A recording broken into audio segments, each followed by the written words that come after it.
Bonjour, bienvenue dans ma nouvelle vidéo, j'espère que vous allez bien. Dans cette vidéo, je vais vous parler de mes différentes astuces pour avoir une salle de bain nickel, ainsi que mes rangements.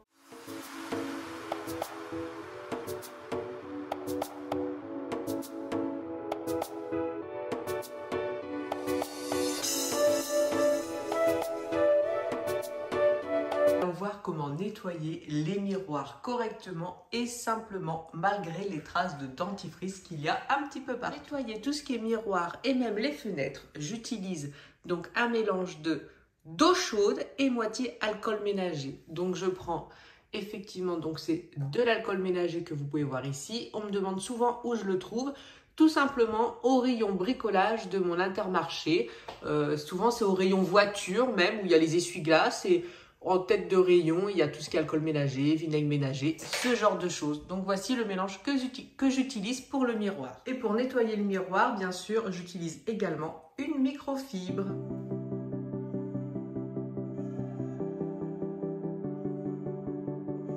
Et pour le résultat, on voit bien qu'il n'y a plus aucune trace, comme quoi c'est vraiment très très efficace.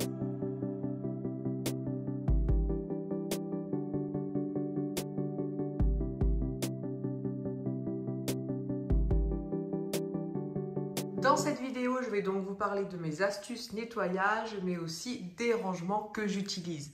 Donc concernant ces meubles miroirs, on m'a déjà demandé si je regrettais ou pas, parce que forcément ça fait beaucoup de surface à nettoyer, mais vous voyez honnêtement sur les côtés, ça ne se salit pas, donc je le fais de temps en temps.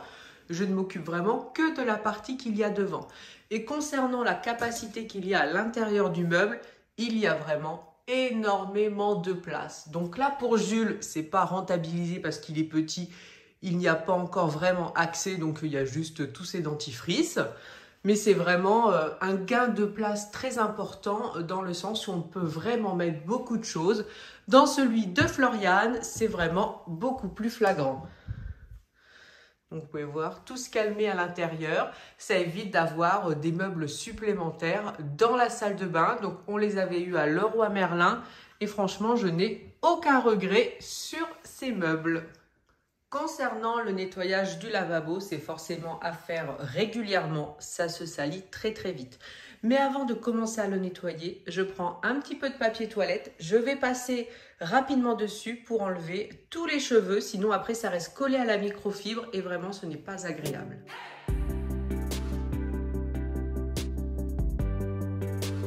Donc pour le nettoyage des lavabos, ce que je trouve extrêmement efficace, c'est le produit pour nettoyer les toilettes. Je trouve ça très très efficace. Vous pouvez voir, ça va enlever toutes les traces. Vraiment, après, le lavabo va être nickel. Donc, on en met et je vais frotter avec une éponge et vous allez voir le résultat.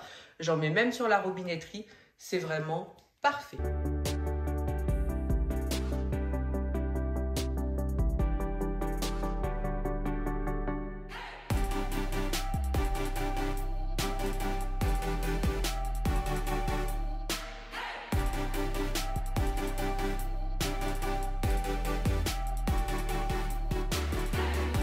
Vous pouvez voir une fois que j'ai passé le torchon microfibre, c'est vraiment nickel et c'est vraiment très brillant.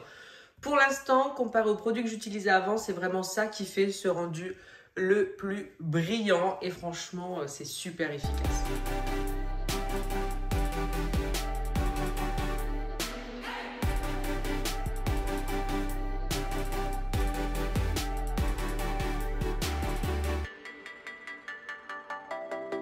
Ensuite, je vais m'occuper des évacuations. Donc, c'est quelque chose à faire régulièrement, pas quotidiennement, mais au moins une fois par semaine quand vous faites le ménage de votre salle de bain. Donc, c'est tout simplement nettoyer les évacuations, surtout pour la salle de bain à cause des cheveux. Donc, moi, j'utilise du bicarbonate de soude avec du vinaigre ménager, mais pas spécialement du vinaigre ménager. Là, c'est parce que je n'ai que ça, mais n'importe quel vinaigre fera largement l'affaire. Donc, le bicarbonate et le vinaigre, ça ne va pas désinfecter, mais ça va faire une mousse qui va permettre de décoller tous les résidus qui peuvent être, on va dire, collés, qui vont rester accrochés sur l'évacuation et qui, à force, vont provoquer des mauvaises odeurs et vont boucher donc l'évacuation. Donc, pour désinfecter, ce que je fais après, c'est qu'une fois que cette mousse a permis vraiment d'évacuer tout ce qui est resté coincé, Je mets de l'eau bouillante, comme ça va vraiment rincer et désinfecter après. Mais c'est comme tout, si c'est vraiment bouché que ça ne coule plus, eh ben, on utilise vraiment des produits beaucoup plus efficaces qui se vendent en grande surface. Mais pour un entretien, je trouve ça vraiment très très bien.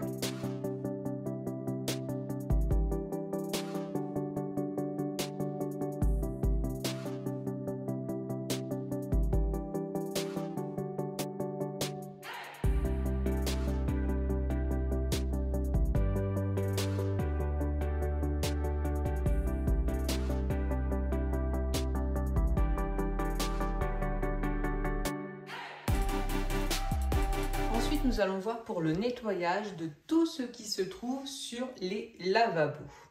Et pour ce nettoyage, je vais utiliser tout simplement du liquide vaisselle que j'ai dans ma cuisine avec une éponge.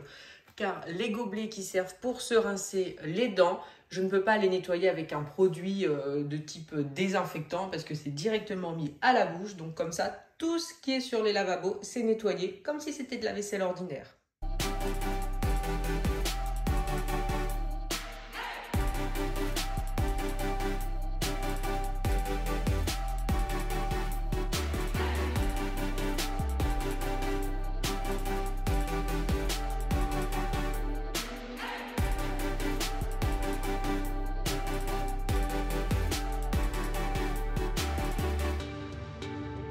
Maintenant que les gobelets sont nettoyés, on va s'occuper du nettoyage des brosses à dents. Et pour ça, deux façons de faire. La première façon, ça sera tout simplement de l'eau bouillante dans le gobelet. Donc en plus, qui est propre, c'est parfait. Et on va faire tremper la brosse à dents entre 10 et 15 minutes à l'intérieur.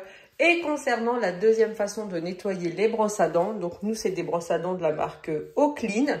Et on a le petit support où on met la brosse à dents directement dessus, on appuie sur la petite ficelle et ça fait une lumière UV qui va vraiment désinfecter la brosse à dents. Donc les deux sont très pratiques et fonctionnent de la même façon, ça tue les bactéries. Mais concernant la brosse à dents Jules, je ne vais pas m'embêter, vous pouvez voir que j'ai vraiment la tête à changer, donc je vais faire ça et en même temps je vais nettoyer tout ce qui traîne dessus.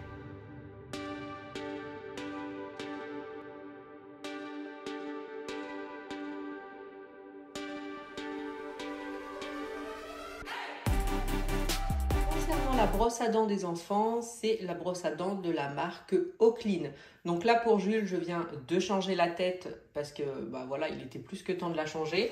Donc ce que j'apprécie avec ces brosses à dents, c'est tout simplement en premier que je ne suis pas obligée de le mettre sur le support comme les miennes et support qui se salit toujours.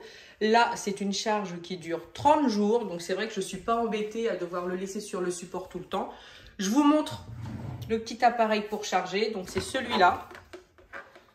Hop, on pose dessus, on branche, on le laisse une nuit si on veut. Mais après, l'avantage, c'est que vraiment, la brosse à dents fonctionne pendant 30 jours. Et ça, c'est quand même super bien de ne plus avoir ces fils qui traînent partout, comme moi j'ai dans ma salle de bain par exemple. Après, ce qui est bien, surtout pour Jules, aussi pour Floriane, mais surtout pour Jules, c'est que donc ça fait un dope départ à 2 minutes 30 et ça s'arrête tout seul. On choisit tout seul l'intensité de la brosse à dents et après, donc on peut appuyer sur pause, ça c'est très bien. On a un petit schéma qui apparaît quand on a fini de se laver les dents et ça va vraiment faire une ligne blanche partout où on s'est lavé les dents. Donc si on a oublié un côté, ça va nous le dire. Et nous, en tant que parents, on a l'application de la brosse à dents, comme quoi nos enfants, même comme pronotes, ils sont fliqués tout le temps. On sait s'ils se sont lavés correctement les dents et la brosse à dents. Si par exemple, je m'amuse juste à appuyer sur la brosse à dents pour qu'elle démarre, et ça nous dira bien que ça ne s'est pas lavé les dents parce que ça voit si ça a été appuyé ou non. Donc voilà, donc je pense que c'est pas mal pour surveiller les enfants et ça permet d'avoir ce genre de support vraiment pour désinfecter la brosse à dents et ça franchement, c'est vraiment pas mal. Donc c'est un support qu'on peut visser sur le carrelage, mais moi j'ai mis du scotch double face parce que je voulais pas que ça se voit. Comme ça, c'est sur le côté, c'est très bien. Alors, c'est un support où on peut mettre plusieurs brosses à dents. Mais moi, les miens, comme ils ont la même et que ça se chamaille tout le temps, je ne voulais pas qu'ils mettent la brosse à dents tous les deux ensemble. Ensuite, nous allons descendre un petit peu au niveau des meubles. On me demande régulièrement si je suis contente des meubles. Donc, c'était un ensemble avec le lavabo et le meuble. Ça venait également de Leroy Merlin. Donc, je vous montre l'intérieur. Il y a vraiment beaucoup de place à l'intérieur. Hop, donc ça c'est vraiment la partie de Jules. Ils ont chacun mis ce qu'ils voulaient à l'intérieur. Donc Jules, forcément, il n'y a pas grand chose. Mais il y a un mais. Alors je ne regrette pas quand même, mais il y a quand même un mais. Ce sont des meubles qui sont noirs mat. Je trouvais ça très beau. Ça allait bien avec le reste de la salle de bain. Mais vous allez voir, je vais vraiment essayer de m'approcher au milieu. Ça marque à un point. C'est vraiment les empreintes de doigts. Les éclaboussures, ce genre de choses. Tout se voit. Donc là, il faut vraiment que je m'approche pour que vous le voyez. Mais sinon... ça se voit vraiment très très bien. Donc le meuble de Jules, il y en a également, vous voyez. Hop. Donc ça s'en va tout seul avec le produit. Je vais le faire, je prends n'importe quel produit multi-surface et ça va partir. Mais par contre, ça marque quand même très très rapidement. Je pense que c'est parce que c'est noir mat. Peut-être que noir brillant, ça se serait moins vu. Mais bon, le brillant, ça marque également. Donc voilà, c'est ce petit bémol quand même que je précise. Mais sinon, je les trouve vraiment très pratiques.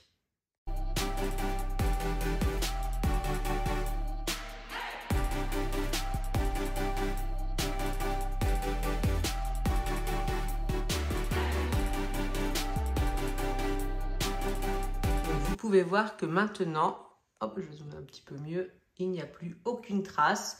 Donc c'est vrai qu'à nettoyer, c'est très rapide, ça ne laisse pas de traces quand on nettoie. Donc c'est un avantage. J'en profite également pour vous reparler du nettoyant multisurface que j'utilise donc dans mon flacon. Ici, je mets moitié alcool ménager, moitié vinaigre ménager. C'est un produit que j'utilise pratiquement sur toutes les surfaces, sauf le bois que j'ai dans ma chambre, mais pour la cuisine, même l'intérieur de mon four, je trouve vraiment cela très pratique. Donc vinaigre, alcool, c'est comme je vous ai dit dans le rayon avec tout ce qui est essuie-glace de voiture et c'est vraiment très très efficace. Donc moi souvent je prends l'alcool ménager citron ou sans odeur.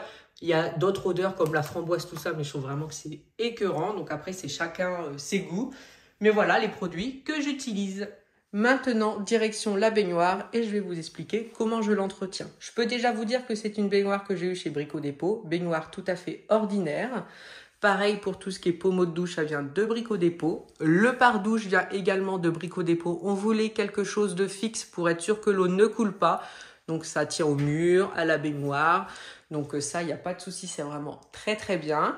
Après, on m'a déjà posé la question, on n'a pas le robinet avec l'eau qui coule directement dans la baignoire. On a vraiment comme si c'était une douche. Je n'en voulais pas tout simplement car je ne m'en suis jamais servi. Le peu de fois où on se fait couler des bains, on met le pommeau directement dans la baignoire pour faire de la mousse. Et honnêtement, avant Jules prenait de temps en temps des bains, mais maintenant il ne veut plus du tout. Donc ça sert, les bains c'est pratiquement, je peux dire, jamais.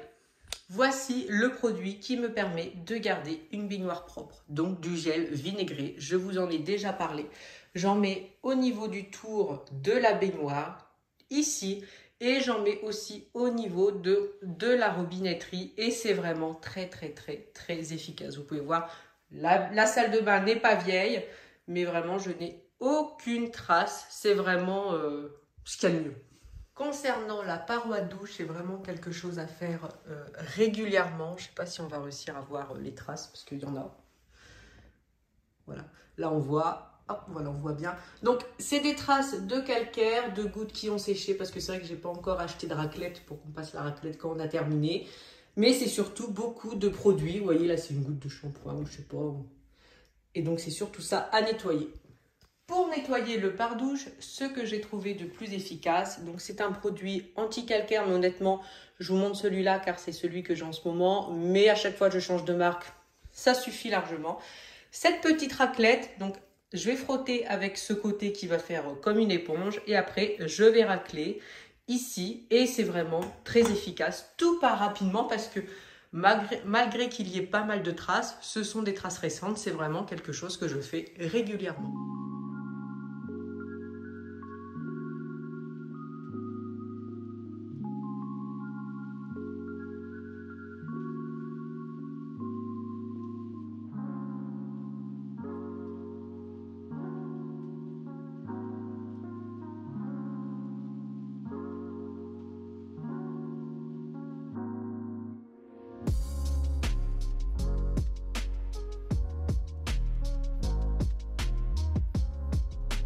Et du coup, je me retrouve avec un pare-douche qui est vraiment nickel.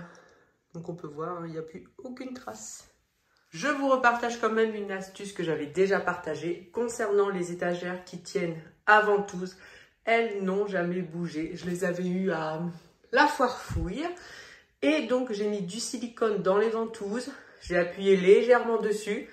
Et vous pouvez voir que ça ne bouge pas. Donc le silicone transparent dans les ventouses, c'est extrêmement efficace. Concernant le reste de la salle de bain, donc ça va être très rapide. Donc ce meuble, au début je vous en avais parlé parce que je ne savais pas s'il était trop imposant ou non. Alors honnêtement, oui. Alors je le regrette un petit peu dans le sens où j'ai voulu des étagères très hautes, mais finalement les paniers ne sont pas hauts. Quand j'ai toutes les serviettes, ce n'est pas haut non plus. Je peux pratiquement dire que j'aurais pu le réduire de moitié.